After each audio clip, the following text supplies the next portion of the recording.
दोस्तों Bihar civil court का एक नोटिस जारी किया गया है जिसमें स्पष्ट रूप से बताया गया है कि जो बिहार सिविल कोर्ट का प्रीलिम्स का एग्जाम हुआ था उसको कैंसिल कर दिया गया है। लेकिन उसके पीछे क्या कारण है, कारण नहीं बताया गया है। क्या बड़ी वजह है, क्या धांधली की वजह से किया गया है, जबकि इसका कोई तरह का विरोध नहीं हुआ था इस एग्जाम को कैंसिल कराने के लिए। तो मेरे साथ रामांशु सर है, रामांशु सर से कंप्लीट जानकारी लेंगे कि इसके पीछे क्या कारण है। सर बहुत बहुत स्वागत है। बहुत बहुत धन्यवाद आपका। सर सबसे पहले जानना चाहेंगे कल का नोटिस सर देखे हैं। हाँ, नोटिस देखा मैंने कल रात को अ, लगभग 9 बजे करीब नोटिस आई।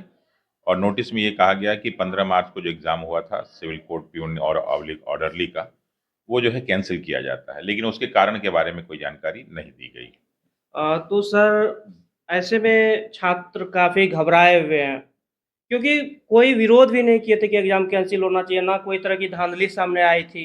तो क्या बड़ा वजह होने की संभावना है? देखिए, जब ये फॉर्म भरा गया लगभग 3 साल होने को हैं, पौने 3 साल के करीब आस-पास होने को हैं, तो पौने 3 साल में एक तो एग्ज़ाम कंडक्ट करना अपने आप में एक बहुत बड़ी समस्या है। फिर लगभग 1 साल बाद, फॉर्म भरने के 1 साल बाद बच्चों को जानकारी दी कि लगभग 2,28,000 बच्चों का फॉर्म लगभग कैंसिल किया गया। ये 2 लाख के आस-पास था, एग्ज़ाम जो है कैंसिल किया गया, पेप उनका जो है फॉर्म। और उसके कारण ये दिए गए कि उनके फॉर्म ठीक से नहीं भरे गए थे, या मैक्सिमम का यही कारण दिया गया कि उन्होंने फीस नहीं जमा किया था। अब ये कारण फीस जमा करने के कारण था कि कोई जो है सॉफ्टवेयर में टेक्निकल प्रॉब्लम था जिसके कारण ये समस्या हुई।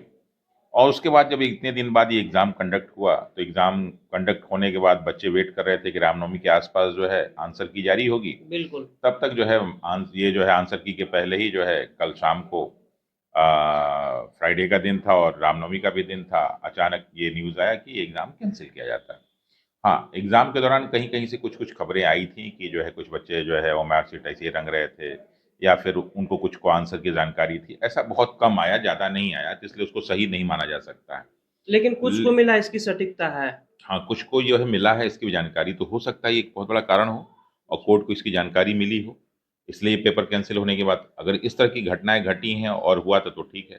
लेकिन इसमें एक बहुत बड़ी समस्या क्या आती है कि जिन बच्चों ने फॉर्म भरा और एग्ज़ाम देने आए, उसमें से ये चूँकि पद बहुत छोटा है, तो इसलिए बहुत सारे बच्चे जो है जो बाहर नौकरी करते हैं प्राइवेट जगहों पे, वो छुट्टी लेके आए, तो उनका जो है उतने दिन का पैसा कटा, फिर आने-जाने का खर्चा लगा, फिर यहाँ पे रुके और सेंटर भी इतना दूर था, वहाँ आने-जाने में परेशानियाँ, बहुत सारी चीज़ें हुईं।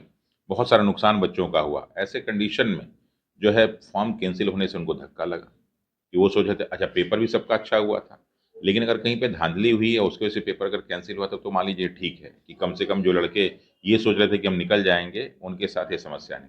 लेकिन एक समस्या और थी कि जब ये फॉर्म भरा जा रहा था, तो उसमें इसके साथ 3 वैकेंसीज़ और थीं, जिसमें ये कहा गया था कि नंबर ऑफ कैंडिडेट्स अगर ज़्यादा होंगे तो पीटी, फिर मेंस और फिर इंटरव्यू लिया जाएगा। बिल्कुल। इंटरव्यू तो सब में था और रिटेन सब में था। लेकिन इसके लिए स्पष्ट रूप से कोई गाइडलाइन नहीं दी गई थी कि पीटी होगा कि मेंस होगा कि इंटरव्यू होगा। बस ये था कि एक रिटेन एग्ज़ाम होगा और एक इंटरव्यू होगा। 85 नंबर का रिटेन और 15 का इंटरव्यू।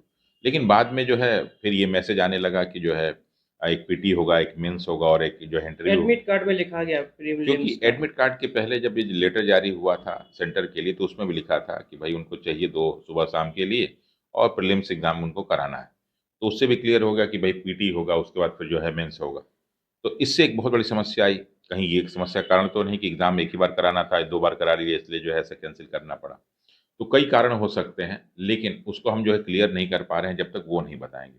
तो कम से कम एक बार उनको ऐसी जो है सूचना देनी चाहिए कि कारण जो है पेपर कैंसल करने का मुख्य कारण क्या था, ताकि लड़कों को संतुष्टि मिले। एक कारण सर ज़्यादातर छात्र मान कर के चल रहे हैं कि जिस तरह से छोटे से एग्ज़ाम के लिए 3 फ़ेज़ में कंडक्ट कराना था। अब छात्र लोग ऐसा अनुमान लगा रहे हैं कि अब सिर्फ़ प्रीलिम्स का एग्ज़ाम होगा और उसी पे जो है एक ही एग्ज़ाम होगा, उसी पे चयन कर लिया जाएगा। हो सकता है कि इंटरव्यू को भी हटाने की बातें चल रही है। नहीं, नहीं, क्या? इंटरव्यू तो नहीं हटेगा, इंटरव्यू तो 15 नंबर का होगा ही होगा, उस इंटरव्यू नहीं हटने वाला। क्योंकि और जो है अभी देखें आप जो है पटना हाई कोर्ट में हुआ था, तो उसमें भी जो है स्किल टेस्ट हुआ था, उसमें भी बिल्कुल। इंटरव्यू हुआ था, तो इंटरव्यू तो नहीं हटेगा। और 85 नंबर का रिटेन भी होगा। अब ये रिटेन जो है वो एमसीक्यू फॉर्मेट होता है या रिटेन के फॉर्मेट में होता है, ये बात अलग है। क्योंकि ऑलरेडी उसमें दे रखा था, तो वो चीज़ें तो चेंज नहीं होंगी। लेकिन ये है कि एग्ज़ाम 1 फ़ेज़ में होगा कि 2 फ़ेज़ में होगा, तो अगर मान लीजिए 2 फ़ेज़ 1 फ़ेज़ में ही करना था, तो एक तो आपने करा लिया, इसमें से कुछ को छाँट लेते, फिर दूसरे फ़ेज़ में करा लेते। बिल्कुल 3 गुना 4 गुना हाँ, रिज़ल्ट क्या दे ज़रूरत है? देते। भई कोई बहुत बड़ी समस्या तो नहीं थी। आखिर ऐसे भी आप दोबारा एग्ज़ाम कराएँगे ही कराएँगे। बिल्कुल। तो इसी को आगे बढ़ा देते तो लोगों को एक संतुष्टि मिलती। कोई बहुत बड़ी समस्या नहीं थी। ये तो स्पष्ट है कि वो नोटिस पूरा रियल है 100%। हाँ, हाँ, नोटिस देखिए पूरा रियल है, उस नोटिस में कोई वो दिक्कत नहीं है, नोटिस सही है। लेकिन कारणों को नहीं दिया गया, ये एक बहुत बड़ी समस्या है। तो ऐसे में जो बच्चों को परेशानी हुई है, उन बच्चों की परेशानी को कौन देखेगा? बहुत सारे बच्चे तनाव में हैं कि उनका पैसा देखिए, यहाँ पे एक-एक रुपए के लिए बच्चे परेशान होते हैं। बिल्कुल सही बात। और उसमें अब आप देख रहे हैं कि गैस और सिलेंडर की कीमत जो है जिस तरह से मार्केट में ईज़िली अवेलेबल नहीं है, तो बच्चों को उसपे भी खर्चा हो रहा है। तो ऐसे कंडीशन में बच्चों के पास पैसे कम हों, ये समस्याएँ हों और फिर एग्ज़ाम की कोई डेट आ जाए या उस वक़्त एग्ज़ाम देने जाना हो, तो उनके लिए फिर समस्या तो होगा। कैंसल हो जाए। और फिर नहीं, फिर तो कैंसल नहीं होगा, लेकिन ये भी जो कैंसल हुआ इससे बच्चों का बहुत सारा नुकसान है ना। हर बिल्कुल। बच्चे पे ऑन एवरेज ₹1000 का खर्च या ₹2000 का खर्च है। कुछ बच्चे बाहर से आए, उनका ज़्यादा खर्च हुआ है। रहना, आना-जाना, परेशानी, दिक्कत, बहुत सारी समस्याएँ हैं। अब सर आयोग का नेक्स्ट नेक्स्ट स्टेप क्या हो सकता है? क्योंकि एग्ज़ाम तो कैंसल हो गया, फिर कब तक शेड्यूल जारी करने का संभावना है कि एग्ज़ाम फिर से लिया जाएगा? देखिए, अब जब ये पेपर कैंसल हुआ तो आज तो सैटरडे और कल संडे, तो आज तो मुझे नहीं लगता है कोई निर्णय लिया जाएगा। लेकिन मंडे को ज़रूर कोई ना कोई बैठक होगी और बैठक में पहले तो ये कारण देने की कोशिश करेंगे लोग कि इसका कारण क्या था कि एग्ज़ाम कैंसल हुआ।